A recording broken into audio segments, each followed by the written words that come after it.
லூக்கா 2ஆம் அதிகாரம் 10ஆம் வசனம்.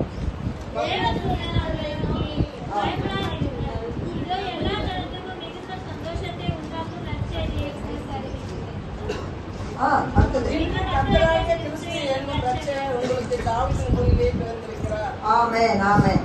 என்ன சொல்றாருன்னா, தேவதூதன் அவர்களை நோக்கி, யாரை நோக்கி? மேய்ப்பர்களை நோக்கி என்ன சொல்றாரு? இதோ எல்லா ஜனத்துக்கும் மிகுந்த சந்தோஷத்தை உண்டாக்கும் நற்செய்தி உங்களுக்கு அறிவிக்கிறேன். அல்லேலூயா. அப்போ தேவதூதன் மேய்ப்பர்களுக்கு என்ன செய்தி சொன்னாரு? ஒரு நல்ல செய்தி சொன்னார், குட் நியூஸ் சொன்னார். சரியா? அப்ப இன்றைக்கு உங்களுக்கு நான் சொல்றேன், இயேசு என்கிற ரட்சகர் கிறிஸ்துவங்களுக்காக பிறக்கல, உலகத்தில் இருக்கிற ஒவ்வொரு ஆத்மாவுக்காகவும் பிறந்திருக்கிறார். அதற்கு நன்றி சொல்லலாமா? அவருக்கு ஒரு பேர் வச்சிருக்கிறாங்க, உலக ரட்சகர். அவர் பேர் என்னங்க? உலக ரட்சகர். உலகத்திலே மனிதனாய் மனுஷியாய் பிறந்த ஒவ்வொருவருக்கும் ஒரு ரட்சகர் பிறந்திருக்கிறார். அதுதான் ஒரு நற்செய்தி, நல்ல செய்தி. அதை உங்களுக்கு அறிவிக்கிறேன் என்று அன்றைக்கு தேவதூதன் சொன்னார். இன்னைக்கு நான் உங்களுக்கு சொல்றேன், வந்திருக்கிறவங்க ஒவ்வொருவருக்காக இயேசு பிறந்தார். அல்லேலூயா. பிறந்திருக்கிறார் அல்ல, அன்னைக்கு அப்பதான் பிறந்ததுனால பிறந்திருக்கிறாரு நிகழ்காலத்துல சொல்லிட்டாங்க. ஆனா நான் சொல்றேன், உங்களுக்காக தான் இயேசு பிறந்தார். இங்க யார் ஒருவேளை நீங்க இயேசு அறிஞ்சவங்க அறியாதவங்க யாரும் கவலை இல்லை. எல்லாரையும் ஒண்ணு போல இயேசு நேசிக்கிறார் என்கிற நற்செய்தியை நான் உங்களுக்கு சொல்லுகிறேன். இயேசு உங்களை நேசிக்கிறார்.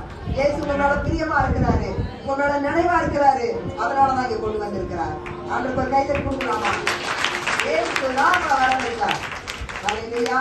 நீங்க சொல்லலாம், அந்த சிஸ்டர் கூப்பிட்டாங்க நான் வந்தேன், அந்த பிரதர் கூப்பிட்டாரு நான் வந்தேன், இவங்க நான் வர சொன்னாங்க நான் வந்தேன். இல்லை இல்லை, உங்களை கொண்டு வந்தவர் இயேசு.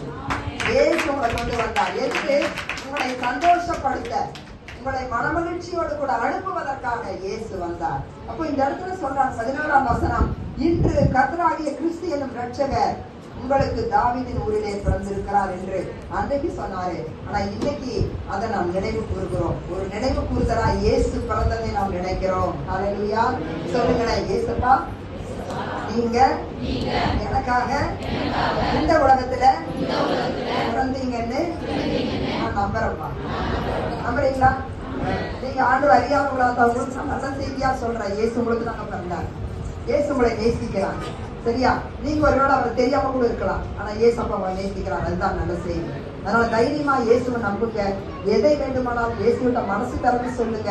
அவர் உங்கள் பிரச்சனைகளை மாற்றுவார், பாடுகளை மாற்றுவார், உபத்திரவங்களை மாற்றுவார். எல்லாவற்றிலிருந்து பரிபூர்ண விடுதலையை இயேசு உங்களுக்கு தருவார். அல்லேலூயா. அல்லேலூயா.